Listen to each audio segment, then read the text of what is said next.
After a fight, my fiancé texted, "I'm staying at my ex's place tonight. Deal with it." So I dealt with it. The next morning, I watched her lose her mind. Sup, Reddit. From where do I start? Lol. This one is a real mess. I need you to grab some popcorn and enjoy. I'm 29 male, a union electrician. Good money. Own my apartment downtown. Drive a decent truck. Been with Brianna, 26, for almost 3 years. She's a content marketing manager. Makes decent cash, attractive, and for the longest time, we were that couple everyone envied. The relationship was solid for the first 2 years. She had her own place across town. We split everything 50-50. She never acted like I owed her anything. Independent, funny, great in bed. We'd roast each other constantly, watch football together. She'd even help me move furniture without complaining about breaking a nail. I thought I'd found my ride or die. So naturally, I proposed. Took her to that fancy steakhouse she loved. Got down on one knee. The whole thing. Spent 3 months' salary on the ring because she'd been dropping hints about wanting something that would make her friends jealous. She cried, said yes, and posted 17 Instagram stories about it. I was on top of the world. That's when everything went to heck. It's like the ring flipped some switch in her brain. Suddenly she's talking about our money instead of splitting bills. Started expecting me to pick up every check because that's what fiancés do. Stopped cooking, stopped cleaning, started treating my apartment like a hotel where she happened to crash rent-free. Even had the nerve to suggest I should get a bigger place for when we have kids. Started talking about how I should invest in our future by upgrading my truck to something more family-friendly. Translation, she wanted me to take on a $60,000 car payment so she could look good in the school pickup line. But the real poison was her best friend Betty. Single, bitter, works some dead-end admin job, and spends her free time destroying every relationship around her. Been Brianna's maid of honor since the engagement, and made it her personal mission to turn Brianna into some entitled princess. Every time Betty came over, I'd hear whispers in the kitchen over coffee. Then, Brianna would emerge with some new demand.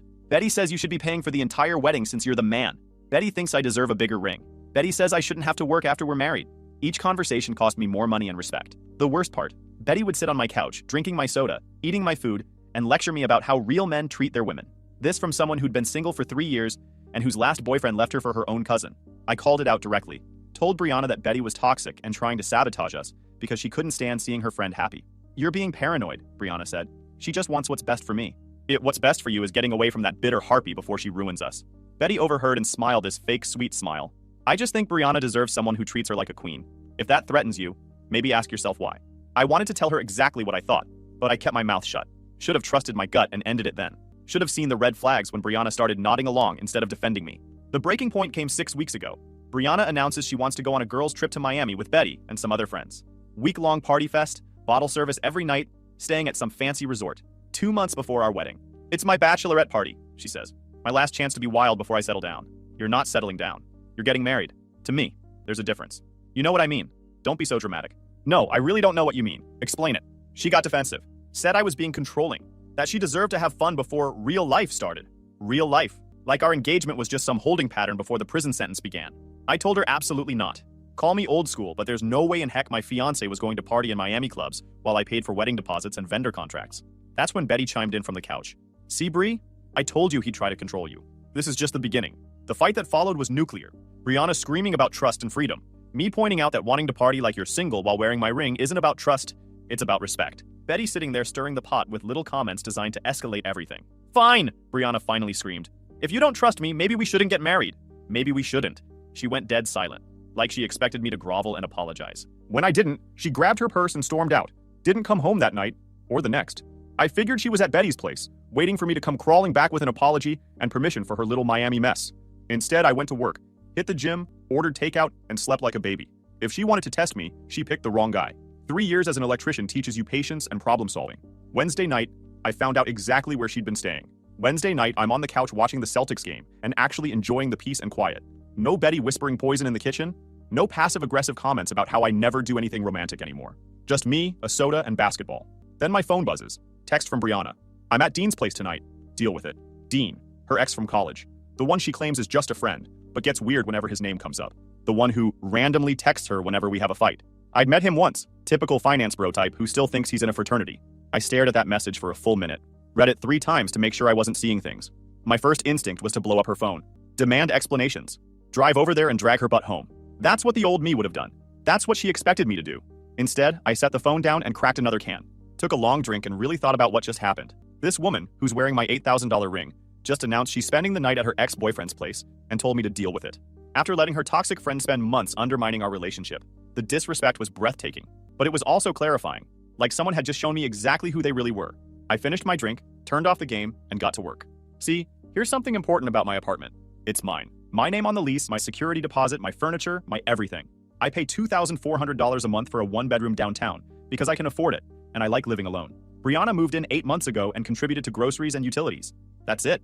She was basically a guest who'd overstayed her welcome. Time for checkout. I started packing her stuff. Not angry, not rushed. Her clothes, makeup, that collection of plants she was always fussing over. Her books, everything. Used good boxes from recent Amazon deliveries. Even bubble wrapped the fragile stuff because I'm not a complete jerk. The whole time, my phone stayed silent. No follow-up texts, no apology, no just kidding. Nothing. She really meant it. 3.5 hours later, every single thing she owned was packed and loaded in my truck. The funny part? I knew exactly where Dean lived. Brianna had me drop her off there once for some group study session a few months back. Told me not to come up because Dean's roommate doesn't like strangers. Should have been a red flag then. Made 4 trips between midnight and 2 a.m. Stacked everything neatly outside Dean's apartment door like a professional moving service. Even left a note. Since you're staying here anyway, Jackson. Drove home feeling lighter than I had in months. Went to Home Depot first thing in the morning and bought smart locks. Installed them myself while drinking coffee and listening to podcasts. Took my time, did it right. Went to work like it was any other Thursday. Because it was. Around lunchtime, my boy Riley texted me. He lives in Dean's complex, works from home doing freelance graphic design. Has zero filter and the sharpest tongue in the city. Yo, just saw some chick loading boxes into an Uber outside Dean's place. She looked rough. Is everything good? I sent him screenshots of the text exchange. Holy crap, dude. That's some next level disrespect. Yep, so I dealt with it. Savage. Want me to keep an eye on the situation over here? This could get interesting. Do whatever you want. Not my circus anymore. My work crew got wind of the situation by Friday. These guys don't mess around when it comes to relationship advice. You kicked her out for one text? Asked Danny, our lead installer. She told me to deal with her staying at her ex's place. So I dealt with it. Darn right, said Big Sean, nodding approvingly. That's some alpha move right there. Most guys would have gone crying to her door. My wife tried that kind of power play once, Danny added. I shut it down quickly. You let them get away with that stuff. They'll walk all over you forever. But I was definitely curious about how this would play out. And Riley never disappoints with his intel. Thursday night, I slept like a baby. First full night's sleep I'd had in weeks without someone sighing dramatically every 5 minutes about wedding planning stress, or how her friends' engagements were so much more romantic. Friday morning, 7:45 a.m. sharp. Sounds like someone's trying to break down my door. Look through the peephole. It's Brianna, looking like she'd slept in a dumpster. Hair everywhere. Yesterday's makeup streaked down her face, shaking with rage. Jackson, open this door. My key doesn't work. I took my time making coffee first. French press, good beans, the whole ritual. Let her pound and scream for a good 5 minutes while I checked work emails. When I finally cracked the door, keeping the chain latched, she looked ready to commit murder. Morning, sunshine. Sleep well? What did you do to my key? Your key? That was my spare key that I let you borrow. I upgraded the locks. Only residents get the codes. I am a resident. Were, past tense. You moved out Wednesday night, remember? Dean's place? Her face went through this amazing transformation. Red to white to purple to a shade I didn't know existed. Like watching a mood ring have a seizure. You can't do this. I live here. I get mail here. You get packages here occasionally. Big difference. And you lived here as my guest, not as a tenant. It wasn't what you think. Dean's roommate was having a crisis and don't care. You made your choice. I made mine. Pretty simple transaction, really. Oh, where's all my stuff? Safe and sound outside Dean's door. Better hurry, though. Looks like it might rain. Weather app says 60% chance. That's when she completely lost her mind. Started screaming like a banshee, pounding on the door, demanding everything from lawyers to calling her daddy to ruining my life. The old lady from 4B opened her door to see what was happening. Took one look at Brianna having her meltdown and shook her head with this "I told you, son" expression. That lady never liked Brianna. Said she was too entitled for such a young woman. You psychopath. I have rights. I've been living here for 8 months. Now you're not. Have a great day, Brianna. Closed the door and put on noise-canceling headphones. Made breakfast while she continued her tantrum in the hallway. Scrambled eggs, fresh orange juice. 20 minutes later, silence. Looked out the peephole. She was gone. Riley called around noon, laughing his butt off. Dude, your ex showed up at Dean's with red eyes and mascara everywhere. Starts loading boxes into an Uber. But here's the kicker. Dean's got a girlfriend. Silence. What? Yeah, man, Jessica. She's been living there for 6 months. Apparently the roommate crisis was Jessica finding out some other chick had spent the night and was claiming to be Dean's friend who needed a place to crash. This kept getting better. So Jessica comes home from her night shift. She's a nurse. Finds your ex's stuff piled outside the door and Brianna inside making breakfast like she owns the place. The screaming match could be heard 3 floors down. No way! Way! The building manager had to come up and sort it out. Dean's trying to explain to both women. Jessica's threatening to leave, and your ex is crying about being homeless. It was better than reality TV. Get this. Brianna actually tried to convince Jessica that she was Dean's emotional support friend and needed to stay for her mental health. Jessica told Brianna if she wasn't gone in 5 minutes, she was calling the cops. Where is she now? Betty picked her up in some beat-up car. But Jessica made Dean promise that if your ex shows up again, he's calling the cops. She doesn't play games. Smart woman. But I had a feeling this was just the beginning. Friday afternoon, I get a call from building security. Mr. Jackson, there's someone here claiming to be your fiancé who wants us to let her up. She's not my fiancé anymore? Don't let her up. She's, pretty upset about that. Making quite a scene in the lobby. Something about her rights and how you're stealing from her. Not my problem, thanks, Tony. But Saturday brought a whole new level of crazy that I wasn't prepared for. Saturday morning, I'm enjoying coffee and scrolling through my phone when Tony from building security calls. Jackson, you need to come down to the lobby. Now. Your ex is here with some older guy and a middle-aged woman claiming they have legal rights to enter your apartment. Be right down! I throw on clothes and head downstairs. There's Brianna with her dad Richard and her mom Grace, looking like they're ready for war. Richard's holding a manila folder and wearing his I mean business expression. Grace is standing with her arms crossed, the I want to speak to you manager pose. Brianna's dressed up like she's going to court. Tony wouldn't let them up without my permission. Guy's a former Marine. Doesn't take crap from anyone. Richard starts immediately.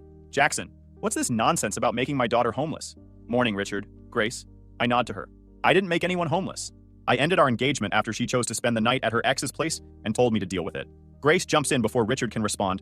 You can't just throw people out. She has rights. She's been living here. As my guest, Grace. Never signed a lease, never paid rent, never established legal residency. That's ridiculous. She was practically your wife. I pull out my phone, show them the screenshot. I'm at Dean's place tonight. Deal with it. That's not how wives talk to husbands. Richard's eye twitches. Grace's mouth drops open. She explained that it was innocent, Richard says. You're overreacting. That's not explaining, Richard.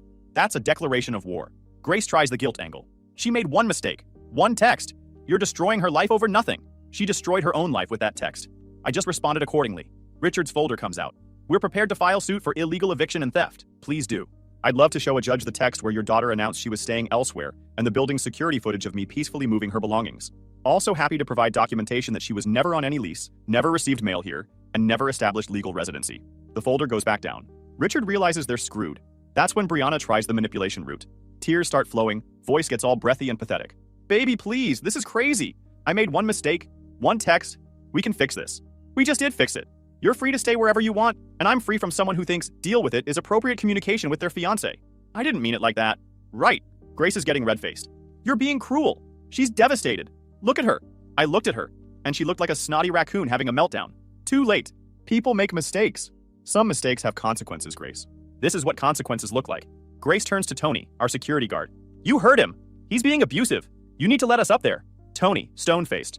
Ma'am, I heard a man exercise his legal right to remove someone from his own apartment. If you keep yelling, I'm calling the police. Richard realizes they're not getting anywhere. Come on, Brianna. We'll figure something else out. As they're leaving, I hear Grace hiss, I can't believe you're not making him give her money. And Brianna's response was, he's supposed to take care of me. That's what men do. The look of pure shock on Richard's face when he heard his daughter's entitlement was worth everything I'd been through. But Sunday brought the nuclear option, and that's when I stopped finding any of this funny. Sunday morning, I woke up to 17 missed calls from random numbers. Not Brianna. I blocked her after the lobby confrontation. These were from mutual friends, all asking the same question. What the heck is happening? Checked social media. Oh, it was a masterpiece. Brianna had posted this 3-paragraph sob story on Facebook about being suddenly abandoned by someone she trusted completely. How I'd become controlling and abusive after the engagement. How she was homeless and terrified because of my violent tendencies. Even threw in some nonsense about me monitoring her phone and isolating her from friends. Real victim here. Betty was leading the charge in the comments like some deranged PR manager. I always knew he had anger issues, and Brianna is so brave for speaking out. And Jackson fooled us all, but I never trusted him. The echo chamber was in full effect, with her flying monkeys calling me every name in the book. But here's where Betty made her first mistake. She started her own Facebook post about supporting survivors and how she'd always seen the red flags with me. Posted photos from our double dates with captions like, I should have protected her from this monster. I posted exactly one response. A screenshot of her text and my simple okay reply. Nothing else. Let the evidence speak for itself. The tide started turning in the comments. My friends asking for context. Her friends demanding I tell the truth about what I'd done to her. Then Jessica, Dean's girlfriend, dropped a nuclear bomb. Is this why you showed up at my apartment with boxes claiming to be Dean's girlfriend? While I was standing right there, after spending the night uninvited? Post deleted within 10 minutes. But screenshots live forever, and about 50 people had already captured it. Betty went full attack dog on her own Facebook, posting about how I was manipulating the narrative and gaslighting everyone. The girl was unhinged. Monday brought the wellness check. 2 cops at my door looking bored out of their minds. Sir, we got a call about someone threatening self-harm at this address. Let me guess. My ex-fiancé called it in. We can't say who called, but yeah. Invited them in, made coffee, showed them the text exchange, explained the timeline. So she announced she was staying at her ex's place, you packed her stuff and took it there, and now she's saying you're having a meltdown? That about sums it up, officers. Are you feeling okay? Any thoughts of hurting yourself or others? Officers, I haven't been this happy in months. Just annoyed that she's wasting your time and taxpayer resources with with false reports. They documented it as a malicious call and warned me she might escalate. One of them even said, "We see this a lot. X makes bad decisions, faces consequences, then tries to weaponize the system. Keep your documentation handy." Smart advice. Wednesday morning brought something that made me realize this wasn't just petty drama anymore. Credit monitoring alert on my phone. Attempted credit application using your social security number. Someone had tried to open a store credit card in my name. Failed because the phone number didn't match my file, but they had my SSN, birth date, and my old address from college. One guess who? I called the credit company immediately. They confirmed all the details. Attempted $2,000 limit card. All my personal information. Wrong phone number. Froze my credit across all 3 bureaus. Then I called the police. The officer taking my statement was the same one from the wellness check. Your ex-fiancé again? Yep, she's escalating. Identity theft's a felony, Jackson. This is serious now. No more games. Filed a formal report. Got a case number. The officer suggested I hire a lawyer and consider a restraining order. This won't be the last attempt. He was right. Thursday, I got notifications that someone was trying to reset my email password, my bank password, even my PlayStation account. All attempts were going to an email address I didn't recognize. Friday, Riley called with an update that had me seeing red. Dude, your psycho ex convinced Dean to let her stay just until she gets back on her feet. That was 3 weeks ago. She's completely taken over their apartment. What do you mean? Rearranged the furniture, threw away Jessica's stuff, keeps talking about how you're going to come to your senses and beg her to come back. She's completely delusional. The audacity was staggering. Jessica's ready to move out. Dean's terrified of both women at this point. Oh, and she tried to order $300 worth of groceries delivered to their place using your credit card. She what? Delivery guy showed up with bags of expensive stuff. Organic this, gluten-free that, the whole Whole Foods experience. Dean had no idea what was going on. When they called the number on the order, it was your card. Dean refused the delivery and reported it to the store. Another felony. Perfect. But wait, it gets better. She's been telling everyone in the building that Dean's her new boyfriend and they're working things out. Posted Instagram stories from his apartment talking about new beginnings and finding real love. Jessica saw them and went ballistic. That's when I decided it was time to go nuclear. But first, I had some business to take care of. Time to return that $8,000 ring. Monday morning, I hired Nora, a lawyer who specializes in harassment and cyberstalking cases. Found her through a buddy at work whose ex tried similar stuff. Cost me $3,500 up front. But after the credit card fraud attempt, I was done playing games. First thing she did was send cease and desist letters to Brianna, Richard, Grace, Betty, and every flying monkey who'd been harassing me. The letters were beautiful. Outlined everything from the false wellness check to the attempted identity theft. Made it clear that any further contact would result in immediate legal action.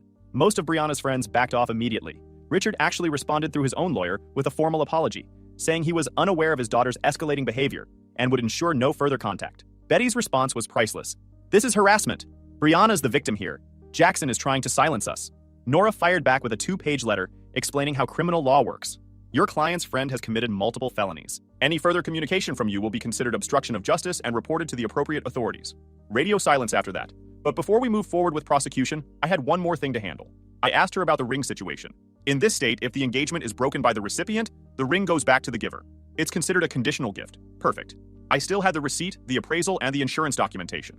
Nora drew up a formal demand letter requiring Brianna to return the ring within 72 hours or face civil action for conversion and theft. The letter was delivered to Betty's apartment, where Brianna was still crashing. Tuesday, my phone exploded.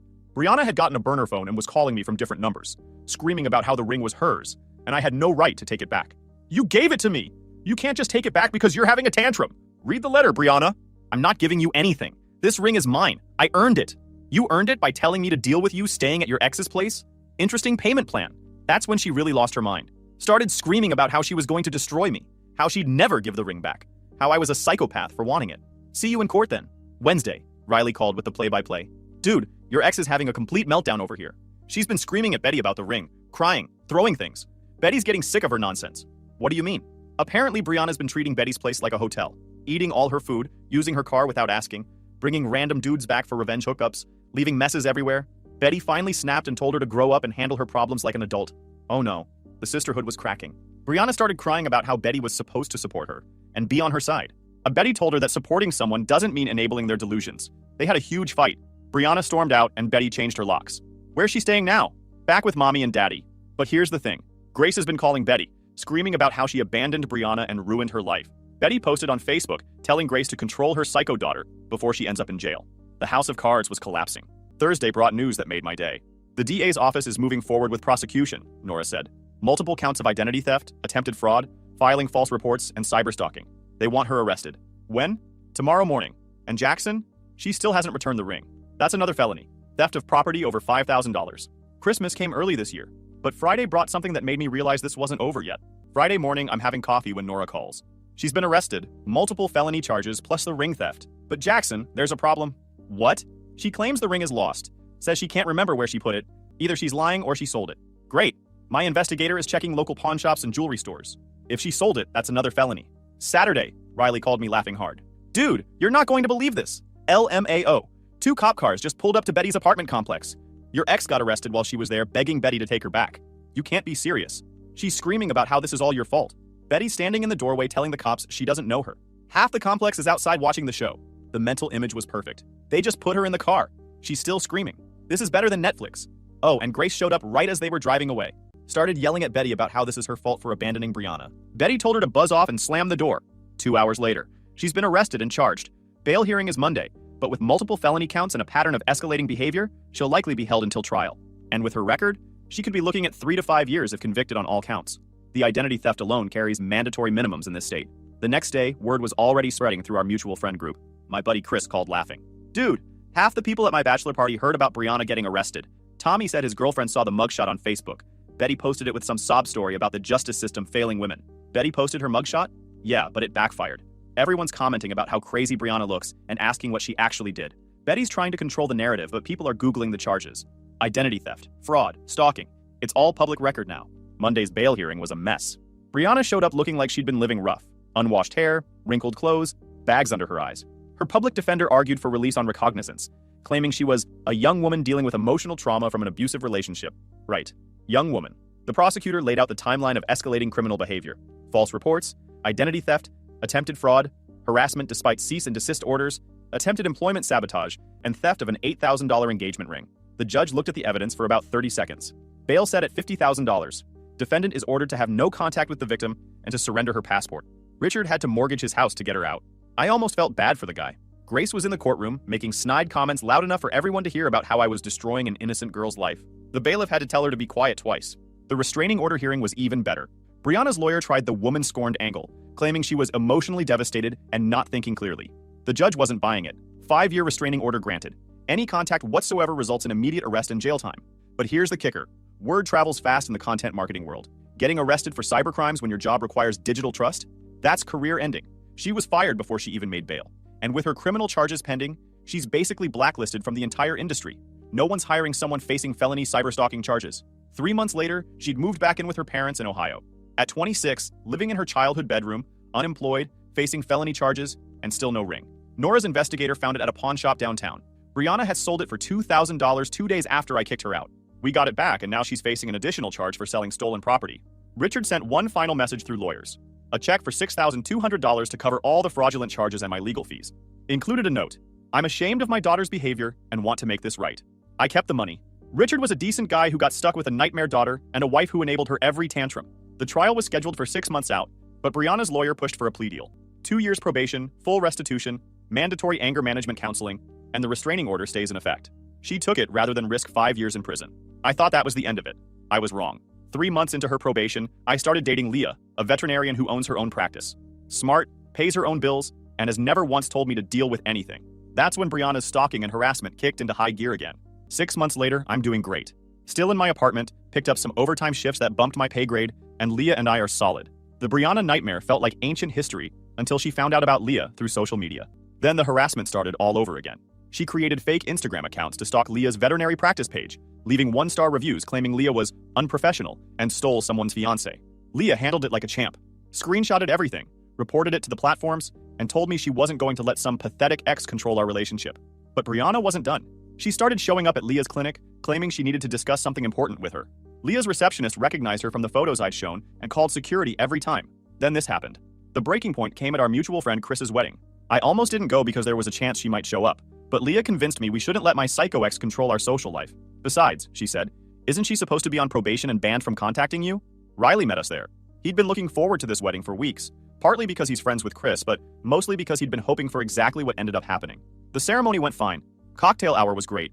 Good food, better drinks, people I hadn't seen in ages. I was finally relaxing when Riley grabbed my arm with this evil grin. Dude, don't look now. But guess who just stumbled in looking like a complete disaster? I looked anyway. There she was, weaving through the entrance in a wrinkled dress that looked like she'd slept in it, clearly intoxicated. Oh, this is about to be legendary, Riley said, pulling out his phone. I'm getting all of this. This is going straight to the group chat. Brianna spotted me across the room and made a beeline, knocking over a centerpiece and stepping on someone's foot along the way.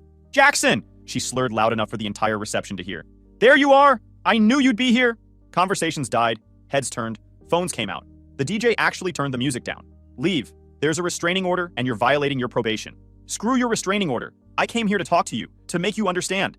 Leah stepped closer to me, ready for whatever was about to happen. Security was already moving in our direction, but Riley held up a hand. He wanted to see this play out. Understand what? I kept my voice calm. That you made a mistake. That we belong together. I forgive you for everything. The arrest, the lawyers, all of it. We can start over. The delusion was unbelievable. She actually thought this was romantic. Brianna, we're done. We've been done for over a year. No, you're just being stubborn. And this. She glared at Leah with pure hatred. This is your pathetic rebound? Your downgrade? She's not even that pretty. That's when Riley stepped forward with the biggest grin I've ever seen. Oh, this is perfect. Brianna, meet Leah. She's a veterinarian who owns her own practice, drives her own car, and has never once committed identity theft. Crazy standards, right? The crowd was eating this up. Someone started live streaming on Instagram. Brianna's face went red. Screw you! You don't know what you're talking about. She's a witch who stole my man. Your man? Riley laughed. Lady, you told him to deal with you staying at your ex's place. That's not how you keep a man. That's how you get screwed. Right on cue, 2 security guards appeared. Ma'am, you need to leave immediately. No, I'm not done. Jackson, please, you have to listen to me. I love you. She tried to grab my arm. I stepped back. Security moved in. This is harassment. This is illegal. I'll sue everyone here. With what lawyer? Riley called out as they started escorting her toward the exit. Didn't Daddy already spend his retirement money bailing you out of jail? The crowd was loving it. Even the bride and groom were watching from the head table, trying not to laugh. As they dragged her toward the door, she made one last desperate play. Jackson, remember what we had. Remember how good it was before you ruined everything. Riley cupped his hands around his mouth. Yeah, the best part is when he ruined everything. The entire reception erupted. People were recording, laughing, applauding. Someone started chanting, "Deal with it! Deal with it!" Her final scream as security pushed her out the door. I hate all of you! Leah's UGLY and Jackson's a loser. Riley's parting shot. If that were true, you wouldn't be here begging for him back, sweetie. The whole thing was on social media within minutes. Number sign Deal with it started trending locally with the caption, "When keeping it real goes wrong." By Monday morning, it had gone viral with over 200,000 views. Chris, the groom, found me later that night. Dude, I'm sorry about the drama. I had no idea she'd show up. Not your fault, man. Thanks for having security handle it. Are you kidding? That was the best entertainment we could have asked for. My wedding's gonna be remembered forever now. I got a call from Nora Tuesday morning. Your ex violated her restraining order at a public event with about 50 witnesses and video evidence. The DA wants to revoke her probation and send her to jail. She's also facing additional charges for the harassment of your girlfriend. Interested in pressing charges? Absolutely. Last I heard, she's doing 18 months in county lockup. She wanted me to deal with it. I did. On my terms. The lesson is simple. When someone shows you who they are, believe them the first time. Peace out, Reddit.